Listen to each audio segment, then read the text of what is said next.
plane when I was coming back, the male steward, flight attendant, he just didn't seem like someone who know who I am, I guess, is a better way to say it. But he leaned in toward me and he said, at some point in this flight, can I be unprofessional? Well, I looked at Bonnie because I thought, what does that mean? I didn't know what that meant.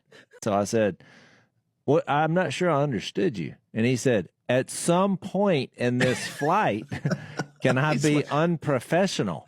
He spoke slower. And I just apologized. I said, look, I apologize. I have no idea what you're talking about.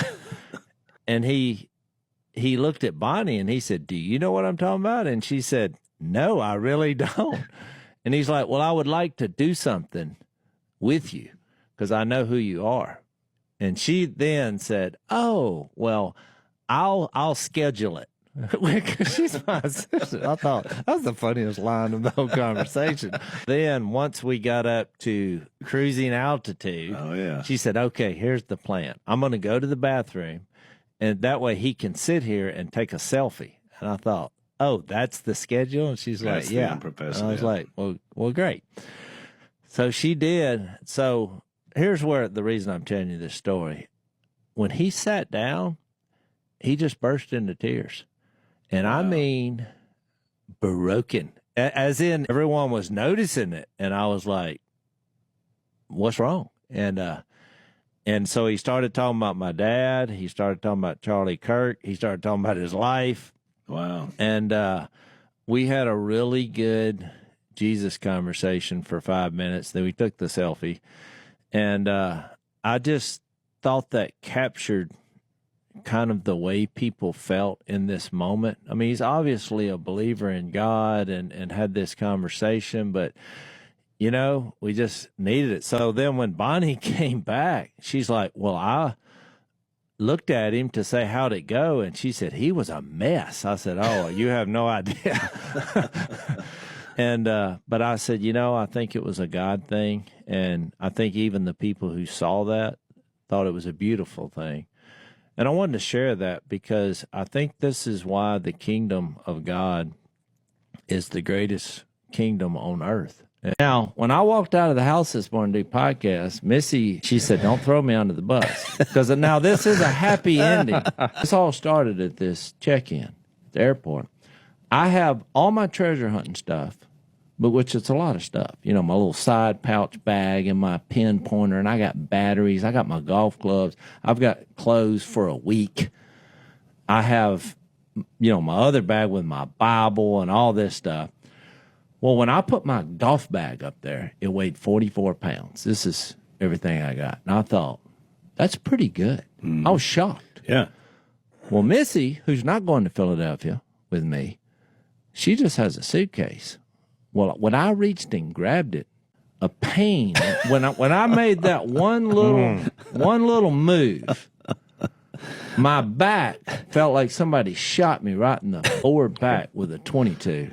When that weight popped up there, I said, "Yep, 66 pounds." And so I looked at her and I said, "Babe, the whole purpose of a vacation is to relax." You got to pay extra for that too. Over 50 pounds, you got to pony up. It's another point that I didn't care about, Zach, because I thought I was dying.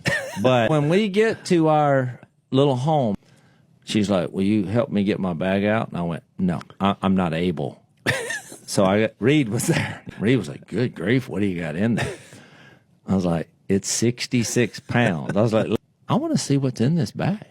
Is that wrong for me to do that?" And he's like, "Dad, I think you should."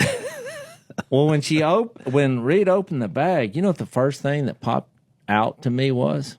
There's a black iron skillet. I'm talking about a big black iron skillet. I was like, "You packed a black iron skillet?" Might be a redneck. You pack a black iron skillet. I thought, what is she doing? She's going crazy. Here's what I didn't realize, and this is why I'm not throwing her under the bus. I'm glad I did not realize that my wife planned to cook for this crew. I I mean, that woman came there to serve. And look, these meals that were rolled out every night were, imagine cooking for 15 people every night on your vacation. Yeah. I just thought, man, she cooked the whole time. And I thought, you know what? I'm glad she brought that black iron skillet. Yeah. I mean, we had to have it. It was an electric stove. These people, they don't know how to cook. That was the key piece, and I thought it was worth me going through this suffering. I actually had an image of what Jesus went through. I thought, yeah, this woman came to serve. I had to be the sacrifice of getting it up on there so we could weigh it and pay our $100, whatever we had to pay for that. But it made everybody feel better. It created the right atmosphere to be refreshed. And guess what? Right now, knock on this wood, my back feels wonderful. I had something happen to me in the airport that just infuriated me. I couldn't find my earphones. And I'm going on a trip for a week. I love listening to sermons, worship music. I like those earphones. So I thought, well, I'll just buy some. So the first place we stopped in Dallas, I said, well, I'll just go in here. So I knew I was going to pay way too much for them. There's a sign on the board with all these earphones that says, please ask an attendant for help. It's the biggest sign on the wall. Right at my feet, there's a woman who obviously works there who she's stocking shelves.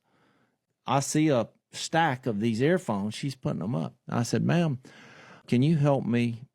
Well, she just looked at me, said nothing. Went back to doing what she was doing. I said, do you work here? She looked back up, nothing. I thought, I know she's hearing me. She's 2 feet from me. I thought, you know, what would you do? I need help. It said there's a sign in this store that says, please ask attendant. Don't do it on your own. Assistance. So I said, I need assistance. She looks up at me again. When she looked the third time, I thought, maybe she doesn't speak English. Boy. She shook her head, no. Well, Missy is over at the little rail because she didn't come in the store, but it's an open rail. And she's like, babe, buy them. They will be fine. I will help you through it. I said, okay. So I go over there, grab the box.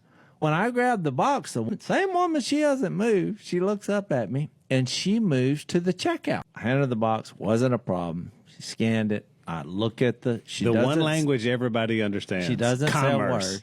And then, look, in the clearest English you've ever heard, she said, would you like a receipt?